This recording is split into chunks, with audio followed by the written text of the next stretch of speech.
네, 기쁨이 충만한 하루가 되시기 바라겠습니다. 오늘 말씀은 마가복음 9장 38절에서 39절 말씀입니다.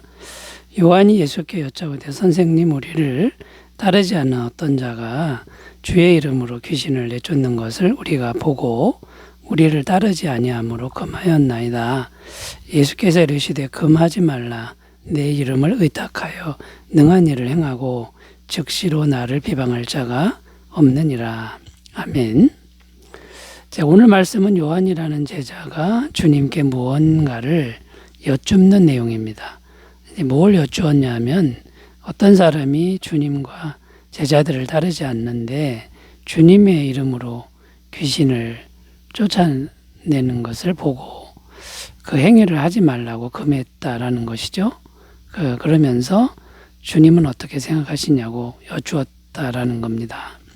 자, 주님의 대답은 무엇이었냐면 그 행위를 금하지 말라라는 대답이었습니다. 왜냐하면 주님의 이름을 의탁해서 귀신을 쫓아내는 것, 이것은 주님을 믿는 것이다. 자, 이렇게 말씀하셨다라는 거죠. 자, 그러니까 오늘 말씀을 요약하면 제자들의 생각은 주님을 따르지 않고 주님의 이름을 사용하여 귀신을 쫓아내는 것은 하면 안 된다라고 생각했다는 것입니다. 그런데 주님의 생각은 달랐다는 것이죠. 나를 따르지 않더라도 내 이름으로 귀신을 쫓아내는 것은 괜찮은 일이다. 이게 주님의 생각이었다라는 것이죠. 자, 오늘 말씀의 내용은 이런 내용인데, 오늘날 교파주의를 생각하게 하는 내용입니다. 그러니까 제자들의 생각이 오늘날 교파주의, 그러니까 내 교파만 따라야 된다라고 하는 교파주의를 생각나게 한다는 거죠. 이 교파주의라고 하는 게 뭐냐면 우리 교파만 옳다. 그러니까 우리만 따라야 한다. 우리를 따르지 않고 다른 걸 따르는 건 인정하지 않겠다. 이게 바로 이제 교파주의라는 거죠. 자, 교파가 다양하게 있는데 이게 문제가 아니고요. 교파주의가 문제라는 것이죠. 우리 교파만 옳다. 우리만 따라야 된다. 이 교파주의라는 거죠. 자, 이 교파주의가 강하면 강할수록 기독교는 자꾸만 분열되고 싸우게 된다라는 것이죠. 그래서 오늘은 이런 교파주의를 우리가 극복해야 되는데 어떻게 하면 극복할 수 있는지를 생각하면서 은혜를 나누겠습니다. 자, 첫 번째 교파주의를 극복하려면요. 첫 번째, 교파의 다양성을 인정하는 태도가 중요하다라는 겁니다. 교파의 다양성을 인정하는 태도가 중요하다라는 거죠. 자, 우리나라에 있는 교파를 몇 가지 언급하면은 장로교, 침례교, 감리교, 성결교, 순복음 등 이런 것들이 이런 교파들이 있죠. 이제 거기에 장로교 안에 들어가면 또 통합측과 합동측이 있고요. 합동측 안에 또 들어가면 300개가 넘는 작은 교파가 또 나뉘어져 있다라는 겁니다. 침례교 안에도 있고 감리교 안에도 여러 교파가 또 나뉘어져서 이제 존재하고 있는 게 오늘날의 이제 현실입니다. 자, 그런데 이거를 어떻게 이제 생각해야 되느냐? 자, 이런 질문이 생기는데요. 불신자들이 많이 하는 질문들이 뭐가 있냐면 왜 기독교는 그렇게 파가 많으냐? 그러니까 파가 많은 이유는 기독교가 문제가 있어서 그런 거 아니냐? 이기적인 종교니까 그러지 않느냐? 이렇게 공격하면서 질문을 한다라는 겁니다. 그러나 이렇게 파가 많은 것을 그렇게 부정적인 시각으로 보면 안 된다라는 겁니다. 오히려 다양성과 폭넓음으로 이해해야 한다라는 것이죠. 자, 이게 이제 무슨 의미냐면 마치 대형 마트와 소형 마트에 비유할 수 있다라는 것이죠. 대형 마트에 가면 물건이 다양하게 많습니다. 많은 사람들의 필요를 채워줄 수가 있다라는 것이죠. 그런데 소형 마트는 물건이 한정되어 있어서 많은 사람들을 감당하지 못한다라는 것이죠. 자, 그러니까 이제 무슨 뜻입니까? 교파가 다양하면 다양할수록 많은 영혼들을 품을 수 있고 구원할 수 있는 그런 그릇이 넓은 이제 그런 장점이 있다라는 것이죠. 왜냐하면 사람마다 영적인 성향이 다 다르기 때문이다라는 겁니다. 제가 목회를 하면서 느끼는 것은 사람마다 영적인 성향이 다 다르다는 것을 봅니다. 어떤 분들은 굉장히 열정적으로 기도하고 또 열정적인 음악을 좋아하는가 하면 어떤 분은 조용한 음악 또는 침묵 기도 이런 걸 좋아하는 사람들도 있고요. 또 어떤 분은 사회 운동, 사회적인 운동, 사회적인 모순을 해결하고자 운동권으로 나서는 그런 신앙인들도 있다라는 거죠. 사람마다 영적인 성향과 취향이 다 다르다라는 것이죠. 자, 그런데 이제 교파가 이렇게 다양하게 있으면 그런 사람들을 다 품을 수 있고 그런 사람들에게 복음을 잘 전할 수 있고 구원을 얻게 만들 수 있다라는 거죠. 자, 그러므로 우리가 이 다양한 교파를 바라보는 시각, 그 시각을 어떻게 바라보는 게 바람직하냐면 서로 자기만 옳다고 주장하지 말고 서로를 인정하는 그런 자세가 중요하다라는 거죠.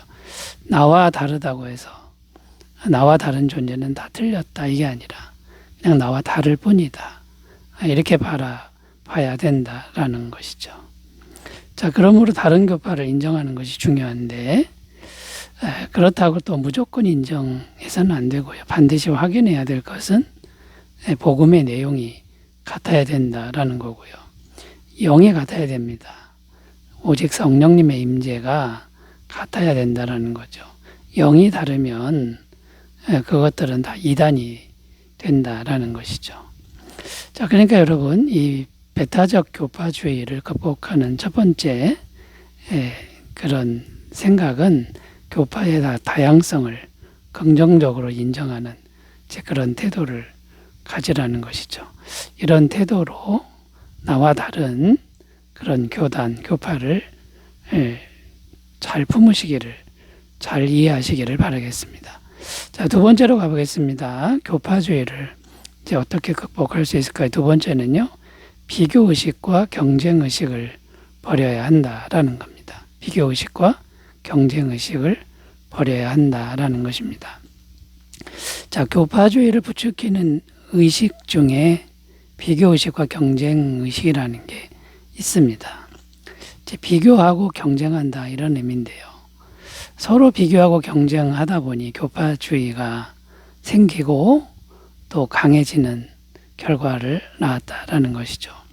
자, 오늘 말씀에도 왜 제자들이 다른 사람, 자기들을 따르지 않는 다른 사람이 귀신을 쫓아내는 것을 막은 것입니까? 우리들을 따르지 않고 능력을 행하다 보면 우리보다 커질 수도 있고 사람들이 우리를 따르지 않고 다른 사람을 따라가는 거 아니냐 하는 이제 그런 생각들이라는 거죠. 그런데 주님은 그런 것은 생각지 말고 그냥 두라고 말씀하셨습니다. 이게 무슨 말이냐면 제자들은 비교의식, 경쟁의식이 있었지만 주님은 그런 의식이 없었다라는 겁니다. 그냥 우리를 따르지 않더라도 그 사람들을 따르는 사람이 많더라도 하나님만 잘 믿게 되면 그것으로 족하다 하는 게 주님의 생각이었다라는 것이죠. 자, 이 비교하고 경쟁하는 이런 생각은 어디서 오는 겁니까? 세상적인 관점 그리고 육적인 관점에서 올라오는 생각들이다라는 겁니다. 세상적인 관점은 핵심이 뭡니까? 누가 더 많아지느냐, 누가 더 성과를 많이 냈느냐, 숫자 개념이죠. 육적인 관점은 또 무엇입니까? 시기하고 질투하는 겁니다. 나하고 자꾸 비교해서 더 많은 사람들이 따라갈까봐, 내가 작아질까봐 염려하는 그런 마음이라는 거죠. 이게 전부 육적인 마음이라는 겁니다. 자, 그러나 주님의 마음은 세상적 관점이나 육적인 관점이 없었다라는 거죠. 오직 주님의 이름으로 귀신이 쫓겨나가고 그 영혼이 자유케 된다 그러면 더 많은 사람들이 많이 가도 상관이 없다라는 그런 생각을 하셨다라는 겁니다. 자, 비교의식과 경쟁의식을 극복해야 되는데 우리가 어떻게 극복할 수 있습니까?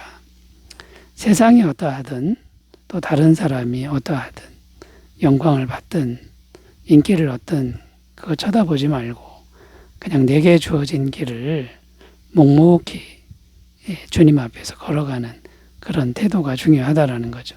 사도행전 20장 23절 24절 오직 성령이 각성해서 내게 증언하여 결박과 환난이 나를 기다린다 하시나 내가 달려갈 길과 주 예수께 받은 사명 곧 하나님의 은혜의 복음을 증언하는 일을 마치려 하면은 나의 생명조차 조금 더 귀한 것으로 여기지 아니하노라.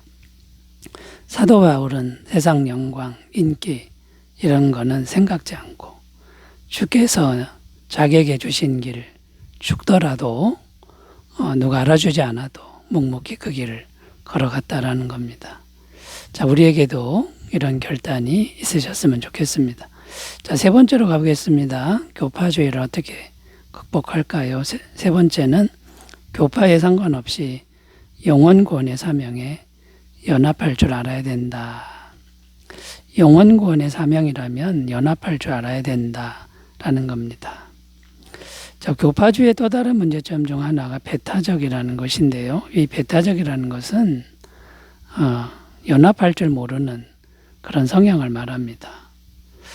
연합하자고 해도 안 해주는 거죠. 그런데 하나님의 일을 하자고 해도 연합을 안 해주는 거는 이거는 문제가 된다라는 겁니다. 그래서 영혼구원의 사명을 위해서라면 연합해 줄 아는 것. 자, 이렇게 연합하려고 하는 이런 마음을 갖는 것이 교파주의를 극복하는 하나의 길이 된다라는 것입니다. 자, 연합도 우리가 생각해 보면 무조건 그냥 연합하면 안 되고요. 분별을 해야 되겠죠. 그래서 무엇이 분별돼야 되냐면 첫째는 복음과 성령이 같은 거를 일단 분별해야 됩니다. 복음과 성령이 같지 않은데 연합한다라고 하는 거는 잘못된 것이죠. 그 다음에 또 분별해야 되는 게 뭐냐면 분명히 영혼구원의 사명이 같은가, 영혼구원을 위해서 모였는가, 이걸 분별을 해야 되겠죠. 어떤 사람들은 영혼구원이 아닌 다른 목적으로 연합하자고 하는 사람들도 있습니다. 겉으로는 영혼구원을 외치는데 속으로는 세상적인 목적 또는 정치적인 목적, 자기를 드러내는 목적, 자기 세를 더 강하게 하라는 목적이 있는 경우가 많다라는 것이죠. 그 다음에 또 뭐가 분별이 돼야 되냐면 나만 옳다고 하는 그런 태도, 이제 이걸 내려놔야만 연합이 가능하다라는 거죠. 나는 연합하려고 하는데 상대 쪽에서 자기 것만 옳다고 주장한다 그러면 연합이 어렵다라는 것이죠. 그러니까 연합할 때는 서로가 부족함을 스스로 인정해야 된다라는 겁니다.